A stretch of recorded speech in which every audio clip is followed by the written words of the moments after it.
rest position, we said, with the golf ball now being on a T-peg, it needs to be a little bit more towards that left heel, okay? Whereas before you had it slightly further back, okay? Not much, but just a little bit further, about an inch or so more than you had it before on the left-hand side, because you want to hit this golf ball now with a driver, 3-wood or 5-wood, but it's on the T-peg, slightly on the way up, just a smidgen, again, not lifting up by leaning back, but by having the golf ball now later in the swing arc, with the golf swing creating a circle. If we hit the golf ball now more on this side, the bottom of the circle, we think up on the golf ball, okay? If it's too far back, you're in down the golf ball. And again, hitting the ball early cause the ball to go a bit to the right sometimes with these clubs. Now, in terms of the overall swing of the club itself, you've got to make sure that we don't keep our head down too long. This on the left-hand side, again, backswing wise in both cases, really good, okay? Setting the golf club nicely. This one, we can see when the head stays down, It's not a bad shot because the ball was a bit further back, we kind of got away with it. But look where your left arm now, your left arm just completely collapses, head staying down, and a really narrow looking sort of follow through position. Eyes are still looking down. They start coming through, I guess about now they're starting to sort of show, but you see your hands really close to your head there, not much width in that swing. Compared to this one here now, good strike, hands a bit further away.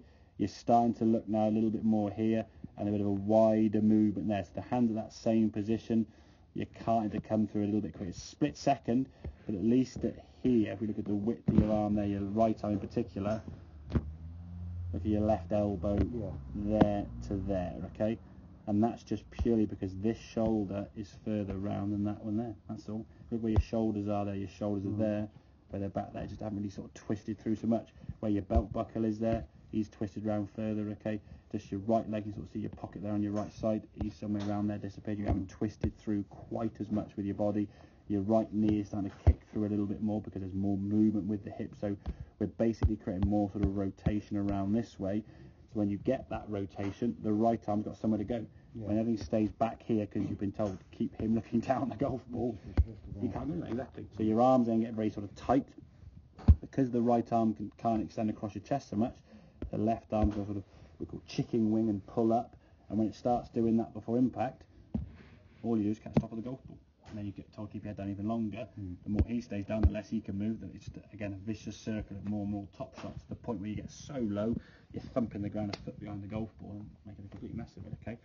So setup-wise with these clubs, a little bit further forward when the ball's in the tee. You can play that one off the ground. That wouldn't be off the ground. The 3-wood probably not, so driver definitely not. But there'll be shots you could play off the ground to get a bit more distance with your second or third shots, okay? So if you do play off the ground, the ball is slightly back because you want to hit the ball as it comes down. Whereas on a T-peg, a little bit later, hit the ball on the way up, just slightly, okay? So it's a slight adjustment with each club depending on where you're playing off the ground, the T-peg.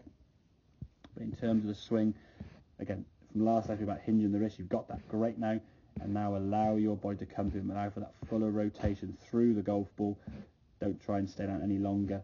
Let that club swish through, allow you to create some club head speed there. And what I would suggest in terms of practice is perhaps warm up with a couple of wedges or 8 and 9 irons, okay? Hit them towards targets, then go to like a 7 iron or a 6 iron, then go to this club, then go back to that club. So you're always chopping and changing from one club to the next. Because if you just stick with a 7 iron completely, you will get really good with a 7 iron, and there's another dozen clubs in your golf bag where you never used before. Okay, and you only use a 7 iron so many times in a round of golf. If you're teeing off with a 7 iron, you're losing probably 50 yards off the tee, and then probably 50 yards with your second shot. That's 100 yards gone already. So then you're making the golf course a lot longer than it needs to be. So try to get in the habit, because one of the skill sets in golf, and something we do on the 4th or 5th lesson on the golf course, is adjusting from one of them to one of them to one of them. So if you think about a golf hole, you tee off potentially with a driver or a 3-wood or something of the like. You're then playing another shot from a different lie, off a slopey lie potentially, in the rough, in the fairway, with a different club. You're then playing on the green with another shorter club. You're then putting with the shortest club in your bag, and the next hole back to the longest club in the bag. So you're always adjusting from one club to the next. You have to get used to that skill set of adjusting. So in terms of practice adjusting. So don't always hit the same club repeatedly 20 times. Repetition has some merit in terms of working on movements, but you kind of got that L shape. The head up through the ball is going to be something with every single club. There's no club in the bag, maybe a putter you could argue to some extent, but every other club with a full swing, you don't keep your head down. So it's this club, that club, or whatever, it's still the same philosophy, twisting through, but getting used to going from one club to the next. Okay, make sense? Yeah. Good man.